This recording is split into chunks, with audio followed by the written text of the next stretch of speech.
नमस्कार, मैं हूं अशोक और स्वागत है आपका मैकेनिकल नेक्सस में।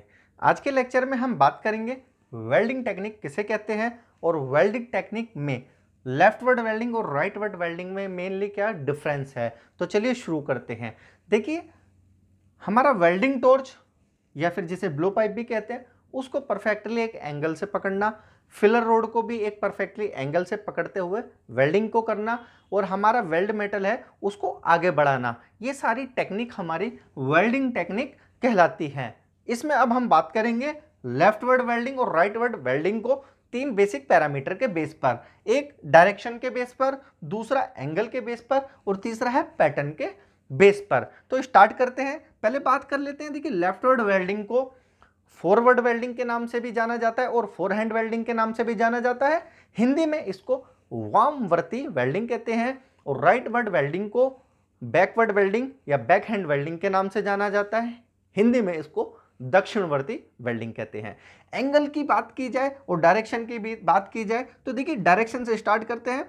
लेफ्टवर्ड वेल्डिंग जैसे नाम से इंडिकेट हो रहा है लेफ्ट, यानी यहाँ पे जो हमारी वेल्डिंग की जो डायरेक्शन होती है वो टूवर्ड्स लेफ्ट होती है। ये मेरी लेफ्ट डायरेक्शन है, यानी राइट से मेरा स्टार्ट होगा और वेल्डिंग मेरी आगे होते हुए लेफ्ट की तरफ बढ़ेगी, कुछ इस तरह से, यानी पीछे मेरा वेल्ड मेटल बनता चला जाएगा। यह है मेरा लेफ्टवर्ड वेल्डिंग। राइटवर्ड वेल्डिंग में अगर हम डायरेक्शन की बात करें तो नाम से इंडिकेट हो रहा है राइट, तो यहाँ पे जो मेरी वेल्डिंग की जो डायरेक्शन होगी वो हमेशा राइट डायरेक्शन में होगी, यानी लेफ्ट से स्टार्ट होगी और राइट की तरफ वो बढ़ती चली जाएगी, कुछ इस तरह से। अब हम देखिए, इस दोनों वेल्डिंगों में हमारा जो फिलर रोड है वो हमेशा लेफ्ट हैंड में ही पकड़ा जाएगा और जो हमारा वेल्डिंग टॉर्च है या जिसे ब्लो पाइप भी कहा जाता है वो हमेशा राइट हैंड में ही पकड़ के अच्छे से ग्रिप किया जाएगा। इनमें कैसे एंगल में पकड़ते हैं उसको देख लेते हैं। लेफ्ट वर्ड की बात करें या राइट वर्ड की बात करें, फिलर रोड का एंगल हमेशा सेम रहता है और ये हमेशा जनरली 30 डिग्री से लेकर 40 डिग्री के बीच में रहता है और हमेशा दोनों में सेम रहेगा। मगर ब्लो पाइप का जो एंगल होता है वो वेरी करता है। कैसे वेरी करता है? देखिए, यहाँ पे जो एंगल है इस वेल्ड यानी इस हॉरिजॉन्टल सरफेस के रिस्पेक्ट में हमेशा लेफ्ट वर्ड में ज़्यादा रहता है। कितना रहता है? 60 डिग्री से लेकर 70 डिग्री तक। और हमारा राइट वर्ड में लेफ्ट वर्ड से हमेशा कम रहता है। कितना कम रहता है? हमेशा इससे 20 डिग्री कम रहेगा। तो ये 40 डिग्री से लेकर 50 डिग्री के बीच में लाई करेगा। ये थी हमारी एंगल की बात। अब लास्ट बात करता हूं इसमें पैटर्न की कि क्या इसका पैटर्न है। तो देखिए, जब यहाँ पे वेल्डिंग होती है, आप ये वेल्डिंग इधर बढ़ती जा रही है तो हमारा एक तो ये फिलर रोड है वो हमेशा इस वेल्डिंग टॉर्च के आगे कहा जाता है और इसमें हमेशा इसके पीछे कहा जाता है एज पर डायरेक्शन। अब देखिए, यहाँ पे जो वेल्डिंग हो गई है अगर हम उसे प्लान व्यू से देखें तो यहाँ पे मैं एक प्लान व्यू बनाता हूँ इस वेल्डिंग का, ठीक है, और ये इन दोनों को मेरे को एज को वेल्ड करना है। तो यहाँ पे जो वेल्डिंग होगी वो हमेशा हमारा ब्लो पाइप इस पैटर्न में रन करेगा, left to right, right to left. यानी यहाँ पे हमारा पैटर्न कैसे बन रहा है? लेफ्ट से राइट, राइट से लेफ्ट से राइट, मतलब ऐसे बढ़ता चला जाएगा। इससे देखो होता क्या है, इससे होता ही है हमारा ब्लो पाइप अगर लेफ्ट टू राइट मूव करता है तो हमारा जो ये एरिया है वो कम हीट होगा। तो हमारा जो बेस मटेरियल है दोनों साइड में, ये बेस मटेरियल है वो लेस हीट होगा, यानी उसको कम हीट मिलेगी। जिससे होता क्या है, ज़्यादातर हीट किसे मिलती है?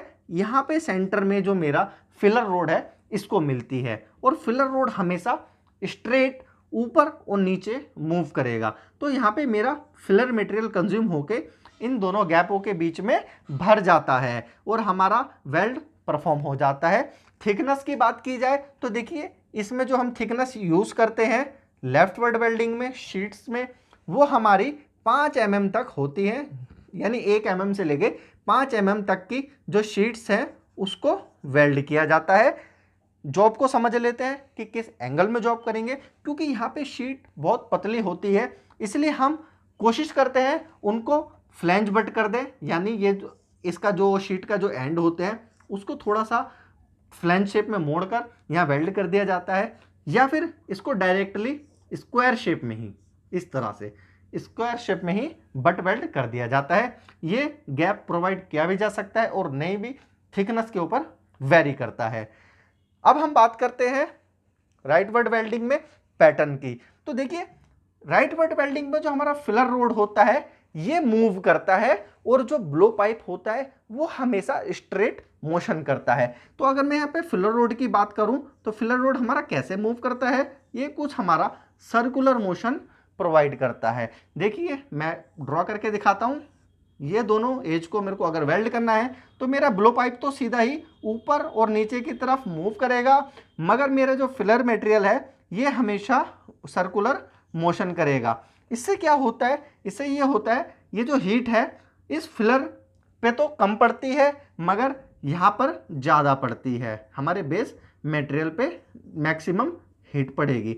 तो जब ये मैक्सिमम हीट पड़ेगी तो यहाँ पे इस शीट को जल्दी मेल्ट करेगा और हमारा जो फिलर मटेरियल है वो कम कंज्यूम होगा और हमारा वेल्ड परफॉर्म होता चला जाएगा।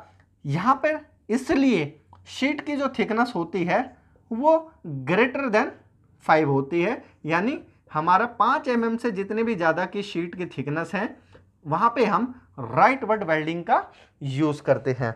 तो देखिए इसमें अब हम जॉब के टाइप की बात कर रहे हैं तो यहाँ पे हम बेवल एंगल प्रोवाइड करते हैं जब शीट की थिकनेस बहुत ज़्यादा हो जाती है। जैसे कम शीट की थिकनेस को आप स्क्वायर बट वेल्ड भी कर सकते हैं, मगर जब शीट की थिकनेस बहुत ज़्यादा हो जाती है तब वहाँ पे आप इसमें बेवल एंगल प्रोवाइड कर सकते हैं कुछ इस तरह से। तो ये था दोस्तों हमारा वेल्डिंग टेक्निक में लेफ्ट वर्ड वेल्डिंग और राइट वर्ड वेल्डिंग के बारे में। Thank you for watching.